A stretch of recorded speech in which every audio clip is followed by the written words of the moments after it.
Revelation chapter 12. We see in this chapter a woman and a dragon and a war in heaven. That's my husband John. And we see in heaven Michael and his angels fighting against the dragon and his angels, and the dragon being cast out. And what does all this mean? We were just hearing the seventh trumpet sound and judgments being pronounced upon the earth.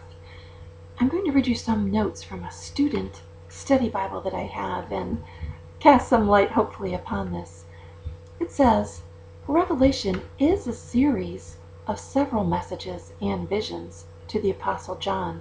There is a general movement from the things that are now to the things that will take place after this.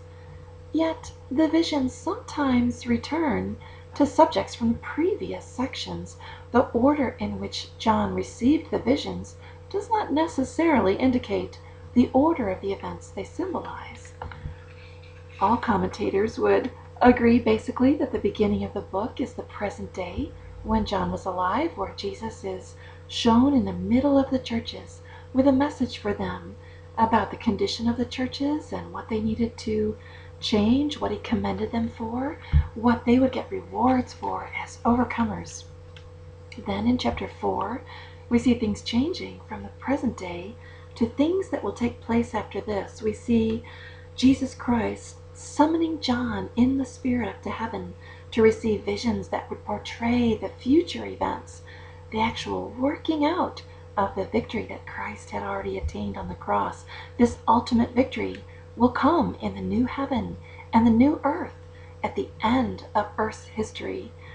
John receives a heavenly vision of God on his throne and the slain lamb, and the slain lamb's triumph, qualifying him to open a scroll and to execute God's future purposes for history. As the lamb opens the scroll's seals, John sees images of God's judgment and of the saints who will receive salvation.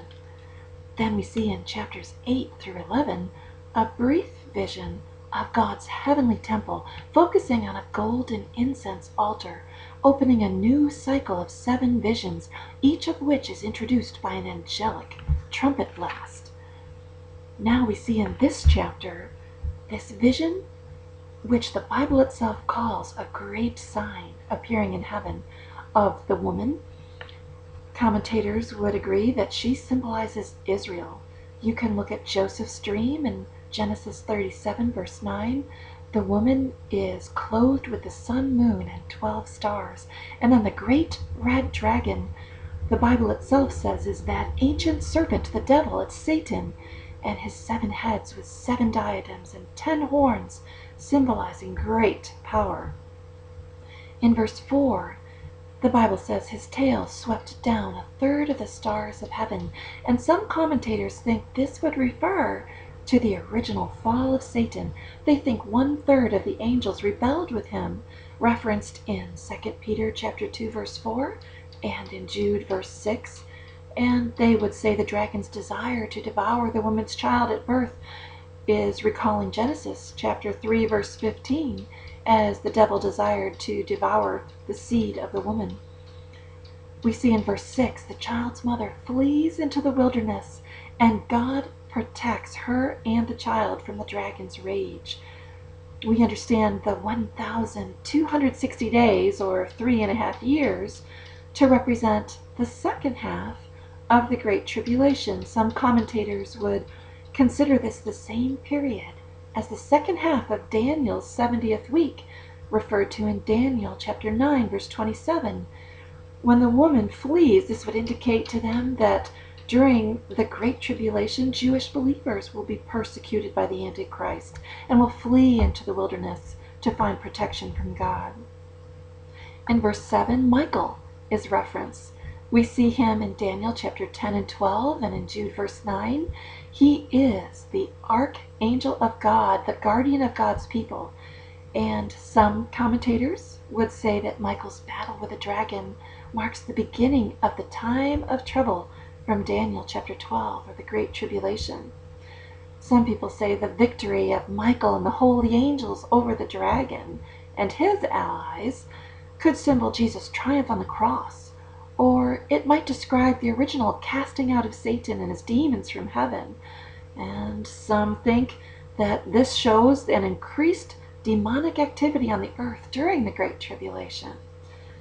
But regardless, we see that the dragon fails to destroy the Messiah, and his mother fails to destroy Israel, and so he makes war on the rest of her offspring.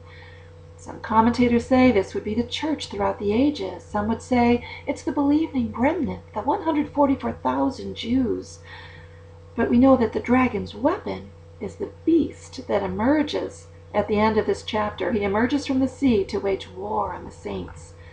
This beast, it's interesting that he is shown as emerging from the sea and standing on the seashore, because in Daniel, we see in chapter 7 that Daniel saw 4 beasts emerging from the sea before the Son of Man appears.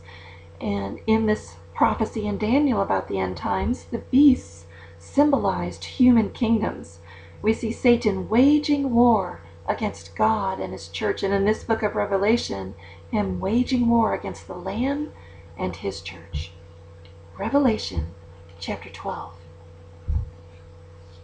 A great and wondrous sign appeared in heaven, a woman clothed with the sun, with the moon under her feet, and a crown of 12 stars on her head.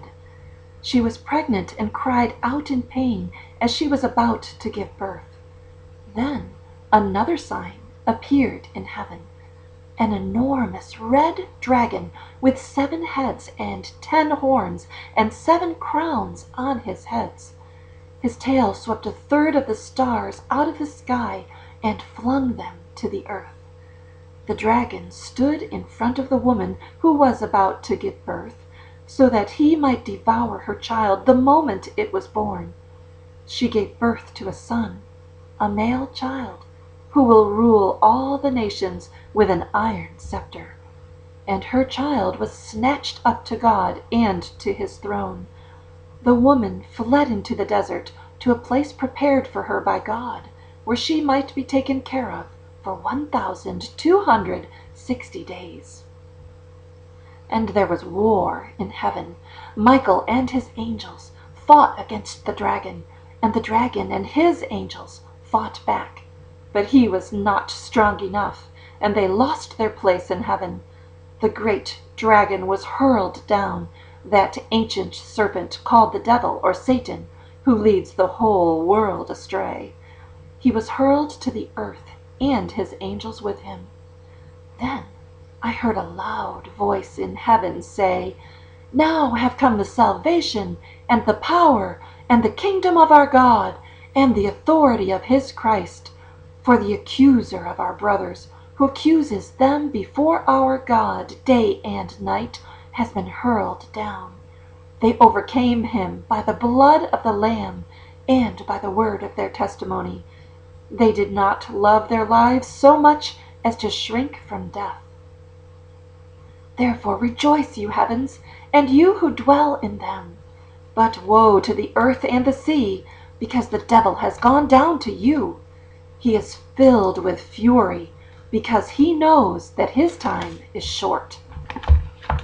When the dragon saw that he had been hurled to the earth, he pursued the woman who had given birth to the male child. The woman was given the 2 wings of a great eagle, so that she might fly to the place prepared for her in the desert, where she would be taken care of for a time, times, and half a time, out of the serpent's reach. Then from his mouth the serpent spewed water like a river, to overtake the woman and sweep her away with the torrent. But the earth helped the woman by opening its mouth and swallowing the river that the dragon had spewed out of his mouth. Then the dragon was enraged at the woman and went off to make war against the rest of her offspring, those who obey God's commandments and hold to the testimony of Jesus.